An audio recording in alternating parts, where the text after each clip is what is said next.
Daughters of sun were the words used to describe the Yazidi community living in scattered regions across northwest Iraq, southwest Turkey, and northwest Syria.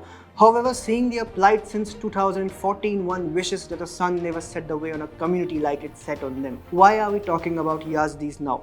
Recently, it came to light that Belgian federal prosecutor's office has 13 open cases involving Belgian suspects who are accused of participating in the genocide of Yazidis. Answering a question from an opposition member of parliament, outgoing Justice Minister Paul confirmed that 4 cases were being investigated and the other 9 are under investigation. While in France, a Yazidi genocide trial involving 2 men and a woman who are French nationals and members of ISIS is being brought to trial for the ethnic cleansing of Yazidis and enslaving several women. These French nationals are accused of participating in a concerted plan aimed at the total destruction of the Yazidi community in Iraq and Syria, whom the Islamic State considers infidels. Focus on the word infidels, which we will talk about later in this video. Let us talk about how horrifically Islamic State raised the Yazidis.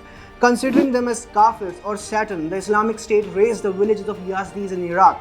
Daughters of the sun were taken at dawn, enslaved and sold in the slave markets made especially for them. Women and girls were stripped naked in price ranging from their age, shape and virginity, while males over the age of 12 to 14 were killed. Videos, documentaries and interviews of the Yazidi victims show how the world, including the UN, turned a blind eye to this radicalized genocide by ISIS. Women were repeatedly gang raped, sold as sex slaves and killed when they tried to flee. It is said that about 70,000 to 5 lakh Yazidis were displaced, and the real number of women taken as sex slaves is still unknown. There are several similarities between the Hindus and Yazidis, from the culture to the perpetrators. From August 4, 2024, there are reports of over 2,000 attacks on Hindus in Bangladesh. However, this isn't the first time Hindus have been attacked in Bangladesh. As per an official resolution presented in the US Representative House, about 2 lakh women were raped, while about 50% population of the country was internally displaced.